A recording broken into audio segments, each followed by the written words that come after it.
Ɗerewol ngol Bulus windani Romanko'en. Ɗerewol ngol teddungol jutungol. E ɗum saɗi in heɓa wongol ɗerewol bindangol bono ngol. Bindiɗongol e andira Shawulu mo Tarsis. O modibo Yahudankejo. Imo nder kawtal Farisanko'en. O giɗɗo dokaji Attawra tokke. O hocci tokkuɓe Yeesu ɓe kalluɓe. Kawrol makko e Yeesu ummitiɗo daga mayde. Ɗum kaydiniɗum. Ɗon e ɗon Yeesu suɓimo o warta lilaɗo, annabijo to yimɓe na Yahudanko'en. O fuɗɗiri e leydi Romanko'en. Bulus waɗi yaadu. O fili leydi Roma ndindi fuu imo wi'aɓe Yeesu ummitiɗo woni laamiɗo. Imo hawra jaɓuɓe tokki Yeesu. Imo winda ɗereji yaaki to kawte tokkuɓe Yeesu ngam o sembiɗina niɓɗinki makko. E wongel carel o noto ƴamɗe ɗe ɓe goodi. Dettere Romanko'en nde oyre nder dette ɗe mo windi. O windi lowayi. Joni en andi daga nder dettere kuuɗe lilaɓe. Kawtal tokkuɓe Yeesu gongal nder Roma ngal neeɓi. Ɓe jillidiri e Yahudanko'en e yimɓe na Yahudanko'en. Amma ko hani ɗum anda ɗo, laamiɗo Roma o riwi Yahudanko'en tokkuɓe Yeesu fuu. Gaɗa duuɓi 5 Yahudanko'en tokkuɓe Yeesu ɗum aliɓe hamɓe ɓe so'o. Nde ɓe so'oy ɓe tawi kawtal tokkuɓe Yeesu ngal warti ngal yimɓe na Yahudanko'en. Ɗum hoɗi caɗɗum mawɗum e nder balɗe ɗe Bulus huwata nder maɓɓe. Feerotirol mawngol natti hakkunde maɓɓe e geddi. Woɓɓe maɓɓe bi'ata dole ɓe denta nyalde duroɓe ngam siwtare. Ɓe tokka ekkitinol Attawra dole ɓe naade. Ngam non o windi goɗɗum seɗɗa ko hani ɓe anda. Ngal kawtal Yeesu sendingal ngal laato go'o dow ko ɓe nyumata e ko ɓe gaɗata. Ɓe nyumo makko kawtal tokkuɓe Yeesu gongal Roma ngal laatoto ko goɗɓe ekkitoto daga to maɓɓe. To na non kuugal makko no lallay. Ngal lallay faa nder leydi Spain. Ngam non Bulus windi ɗerewol ngol ngam o hollaɓe no hani nder habaru belɗum. Andinayɗum Yeesu e woodi yonki. O ummitake daga mayde. Ɗerewol ngol silorama geɓe 4. Geɓe 4 ɗe fuu ɗe kawritama dow go'o ngam holluki habaru belɗum. Habaru belɗum ɗum Bulus metata dow majum e arande ɗum holla ngo woni Allah nder senare maako ino o waylitirta gikku neɗɗo. Ɗum hebbini alkawal ngal Allah waɗani Israilanko'en e nder ɗowdi aranderi ndi. En ndaare ko nder suurawol go'o yaaki 4 en gi'ay no Bulus andiniri hoore maako o lilaɗo cuɓaɗo Allah ngam o waajina habaru dow Yeesu woni kisnowo Israila, ummitiɗo daga mayde, ɓiɗɗo Allah laamiɗo. Yeesu e nodda ko moye wara les laamu maako ngam o laamori yidde. Bulus e wi'a nder habaru belɗum Yeesu woni laamiɗo. Allah e woodi bawɗe hisna yimɓe. Koliɗomo fuu Allah e holla aadilaaku maako. Aadilaaku ɗum Bulus metata e ɗo woni risku Allah bindaɗum nder alkawal kiingal. E ɗum holla gikku Allah o aadilijo. Imo waɗa ko wooɗi fuu inon o moƴƴuɗo. Imo hebbina alkawal maako. Habaru ɗum Bulus hokkata dow Yeesu woni ko Allah waɗi nder Yeesu. O fuɗɗi hokkugo habaru maako daga nder dettere fuɗɗode suurawol 3 yaaki 11. E ɗo imo holla no yimɓe Yahudanko'en e na Yahudanko'en kaɓɓira nder bawɗe hakke e yittare. Ɓernde neɗɗo e hakkilo makko ɗum wonnama. En gaylitanake Allah, en tokki goɗɗum mere, en dañi ko Allah tagi en ngam majum. Kokkenmo hoore meɗen. Ñaandi ndi gañuɗen Allah ndi halki en.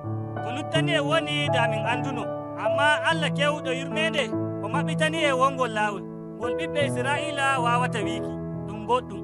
Ngam non Allah e suɓa yimɓe maako daga nder leƴƴi o hisni en daga maccugaku iri ɗum leydi Masar. O hokki en dokaji Attawra e goɗɗum bo nyalde siwtare e naadeeki. Ɗum fuu ɗum holla en no joɗortoɗen nder aadilaaku Allah. Amma Bitrus wi'i na non tan, dole sey en siftora ko wanno nder Attawra e nder dette koriɗe ɗe alkawal kiingal. Ɓe kolli en no ɓiɓɓe Israila baano.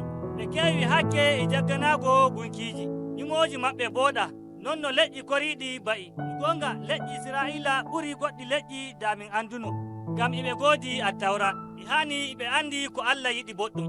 Ngam non Bulus wi'i yimɓe duniyaaru fuu e Yahudanko'en e yimɓe na Yahudanko'en ɓe ngala kammunde ngam hakke nangiɓe yeeso Allah. Amma ɗum re'ayi sey raa habaru belɗum dow Yeesu mo Allah siri ko ɗum nanga yimɓe e dow hakke maɓɓe. Sey Yeesu wari Yahudankejo kisnowo o maayi e battude maɓɓe e dow yimɓe fuu ngam o laato sakkiri ngam hakke e battude meɗen. Yeesu hocci hakke ngam o yoɓana en joɓaari hakke ba taw mayde. gonde dow duniyaaru fuu o nyaami jaalorgal nde o ummiti daga mayde o hokki ko moye jayri ngam heɓa bawɗe ummitaaki daga mayde. Yeesu heɓi ko haani keɓen ngam enen keɓen ko hananimo. E nder ɗum fuu Bulus e wi'a Allah hollirta moƴƴere makko e dow kooliɓe Yeesu yafanego ɗum wolde mawnde nder alkawal kiingal. Bulus e hawta nde wolde e aadilaaku Allah o yoofiɓe o wi'i ɓe ngala hakke ngam ko Yeesu waɗaniɓe o hokki en darnde hesse yeeso Allah. Maymako nangaɓe Allah wi'i a yaafama o soƴƴi sumpo maako e maɓɓe hakke maɓɓe lootama. Yafaneki ɗum waddi sumpo keso koliɗo Yeesu o hokkama jeyri yeeso Allah o warti ko o to nder yimɓe ɓe Allah waadi alkawal. Yafaneki ki ɗum fuɗɗuki daga hande yaaki faa abada nder fofango neɗɗo. Allah e hollamo moƴƴere maako ɗum fuu ɗum waɗi ngam moƴƴere bo ɗum caafu Allah to ɓen ɗon goduɓe hoolare dow Yeesu. ɗum yaari Bulus suurawol 4 o holla en ko woni nder ɗo fuu ɗum keɓirten alkawal nattinengal en nder iyaalu Allah. O soƴƴi hakkilo makko dow habaru Ibrahim e nder deftere fuɗɗode suurawol 15 o dema ɗum heɓayi dokaji attawra. Israilanko'en ma gala Ibrahim o yafanama Allah rimɗinimo goɗɗum alkawal ɗum Allah waadi Ibrahim. Allah wartiremo ñaako to leƴƴi ɗuɗɗi iyaalu makko ɗum heɓa e barka Allah. Amma hanko e debbo makko Saratu ɓe nawyi ɓe keɓayi ɓiɗɗo fuu e non follare Ibrahim e dari dow ko Allah wi'imo. Ngam majum Allah noddirimo o aadilijo. Bulus wi'i joni Ibrahim warti ñaako yimɓe Allah nder alkawal maako. Ngal alkawal ngal sankitake yaaki nder duniyaaru hawti Yahudanko'en e yimɓe na Yahudanko'en goduɓe iri nde e hoolare. Allah hebbini alkawal maako ngal o waɗani Ibrahim. Yeesu warti kisnowo. ɗum tabbitini ñumo Bulus nder deftere nde daga suurawol 1 yaaki 4. nde ɓe kefti ɗum holliɓe ko ɗerewol ngol saawi yimɓe fuu ɓe ngala hammunde darkewol hakke nangiɓe iɓe giɗi kisnowo kisnayɗo ko moye. ɗum keɓoto ɗum na dow ko yimɓe kabdata ngam keɓa wata o ɗawtanaki dokaji attawra. aadilaaku Allah waɗimo o hisna duniyaaru. mayde Yeesu e ummitaki maako daga mayde ɗum hawriti leƴƴi duniyaaru fuu o waddi ɗum les iyaalu Ibrahim e laawol foolare. ɗum woni alkawal maako kesal ngal o waadi e yimɓe. ngam noon Bulus hollay en iyaalu kesum mawɗum hollay ɗum en laawol kesol ngam yonki. amma ɗum fuu ɗum hawrita e nder ngo'ol suurawol 1 yaaki suurawol 4 nder ɗerewol ngol Bulus windani Romanko'en.